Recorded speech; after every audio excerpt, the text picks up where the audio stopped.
여러분 안녕하십니까? 이충건 방송의 이충건입니다. 오늘은 내년 550조가 넘는 슈퍼 예산 편성, 재정 건전성이 걱정된다라는 내용을 가지고 말씀을 드리겠습니다.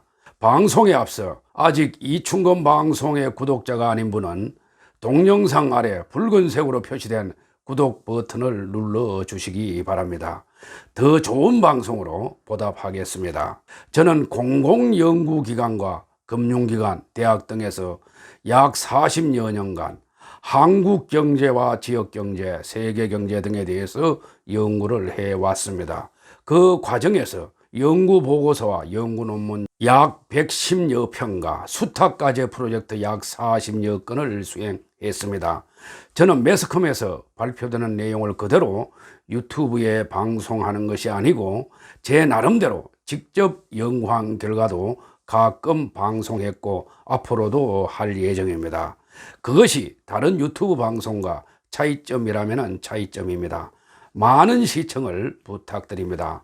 정부는 3월 24일 국무회의를 열고 2021년도 예산안 편성 및 기금 운용 계획안 작성 지침을 확정했습니다. 각 부처는 이 편성 지침에 따라 내년도 예산 요구서를 작성하여 5월 29일까지 기획재정부에 제출을 해야 합니다. 기획재정부는 2021년도 예산안을 편성하여 9월 3일까지 국회에 제출할 예정입니다. 정부가 이번에 강조한 내년 예산의 4대 중점 투자 분야는 내수 확충과 수출 시장 개척을 통한 경제 역동성 회복, 신산업 육성 등 미래 성장 동력 확충, 고용 지원 등 사회 안전망 보강, 감염병 등 사회 재난 대응 체계 고도화 등입니다. 코로나19의 세계적 확산으로 경제 위기감이 커지자 정부가 내년에도 초슈퍼 예산 편성을 예고했습니다. 예산이 600조 원에 육박하고 그 결과 국가 채무는 900조 원을 넘어설 전망입니다. 정권 초반에 무리하게 추진한 소득주도 성장과 코로나19 사태 극복을 위한 예산 지출이 겹치면서 국가 재정의 비상등이 켜진 것입니다.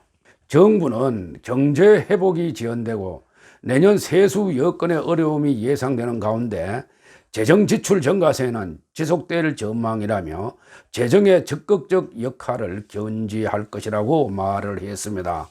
기획재정부 관계자는 작년 9월 제출한 2019년에서 2023년 국가재정운영계획에서는 2021년 총지출 증가율을 6.5%로 전망했는데 이는 코로나19 사태로 인한 경기 부양 소요가 반영되지 않은 수치여서 증가율 상향 조정이 필요하다고 설명했습니다. 확대 재정이 현실화하면 내년 예산은 당초 국가재정운영계획에서 밝힌 546조 8천억 원을 뛰어넘는 역대 최대 규모인 초슈퍼 예산으로 편성될 것이 확실시됩니다. 올해 본 예산은 512조 3천억 원이지만 추가 경정 예산안 11조 7천억 원이 1차로 편성됐고 2차 추가 경정 예산도 비슷한 규모로 총선 직후 편성될 예정입니다. 내년에 코로나19로 지출이 늘면서 당초 계획된 증가폭인 30조 원을 훨씬 상회하면서 500조 원대 후반 편성이 전망되고 있습니다. 정부는 당초 2021년 예산에서 혁신 성장을 키워드로 잡았지만 코로나19에 대응하기 위한 경기 부양 소요가 대거 추가된 상황입니다. 기재부 예산실장은 당초 올해부터 경기 반등이 시작될 것으로 예상해 내년부터는 혁신 성장 등의 지출 확대를 구상했지만 코로나19 사태로 경기 부양 소요가 크게 늘어 이 같은 구상의 변경이 불가피하게 됐다고 설명했습니다. 우선적으로 자영업자와 소상공인 경영 안정, 재창업과 같은 재기를 지원하는 동시에 글로벌 공급망 변화에 대응해서 외국 진출 한국 기업의 국내 유턴, 신북방, 남방 수출 시장과 생산기지 개척 지원을 늘리기로 했습니다. 운수, 항공 등 코로나19 피해 업종의 경쟁력을 높이고 체질 개선도 유도한다는 방침입니다. 내년도 중앙정부 부채와 비영리 공공기관 부채를 합한 국가 채무는 900조 원을 넘을 것으로 예상됩니다. 국가재정운용계획에서 정부가 전망한 2021년 국가 채무는 887조 6천억 원이었습니다.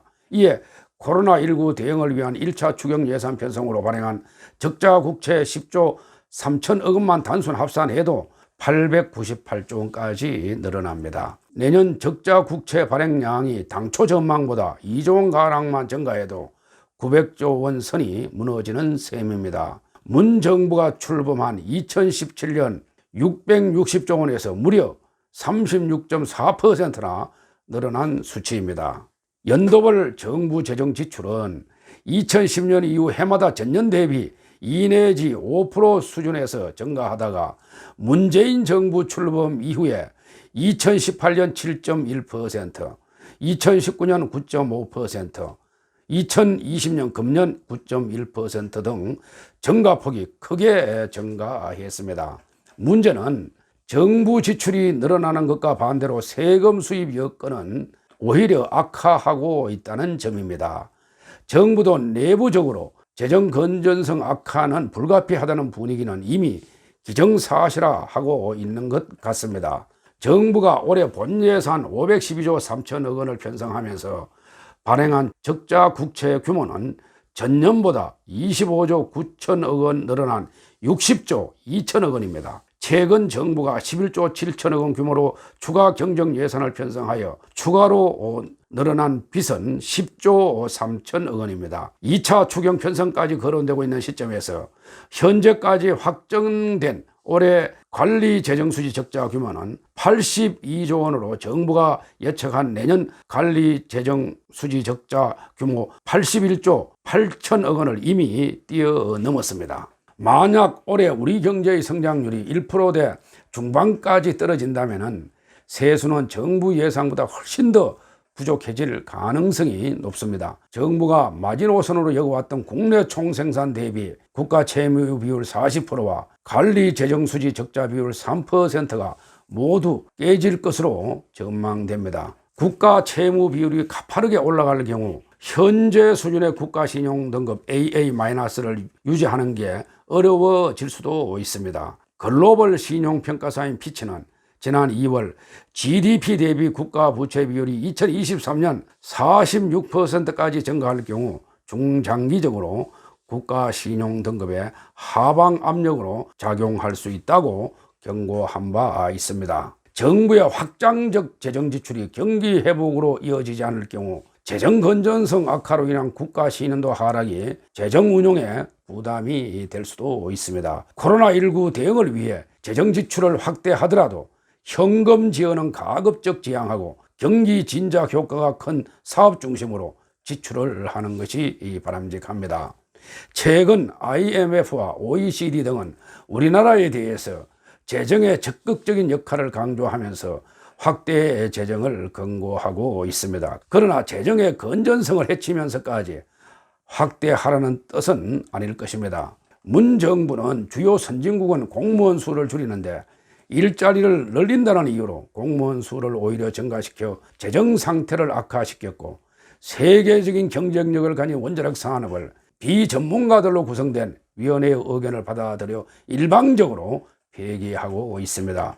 수출로 먹고 사는 국가가 세계적인 경쟁력을 가진 원자력 산업을 일방적으로 폐기하는 것은 큰 잘못입니다. 또한 현금성 위주의 재정 지원을 확대하여 국가 채무 내지 통합 재정 수지까지 위험하게 만들고 있습니다. 문제는 국가 부채 증가 속도가 빠르다는 것입니다. 문 정부는 자기 임기 때 포퓰리즘 위주의 정책을 그만두고 장래 국가를 생각하여 국가 부채와 통합 재정 수지 운영에 더욱 신경을 쓰기 바랍니다. 그리고 정부의 확장 재정으로 인해 발생하는 예산 급증과 세금 폭탄 등의 부작용을 제어하고 재정 건전성을 유지하도록 재정 준칙 법제화도 추진할 필요가 있습니다. 코로나19가 팬데믹 현상을 보이자 세계적인 경제 위기를 맞고 있는데 최근에는 불가피하게 재정 지출을 확대하더라도 코로나19가 안정되면 재정 건전성을 확보하겠다는 의지를 보여서 국제사회에 신뢰를 보내야 합니다. 그래야 국가 신용 등급 하락을 막고 외국인 자본 유출을 막을 수가 있을 것입니다. 오늘은 여기까지입니다. 제 영상을 시청해 주셔서 대단히 감사합니다.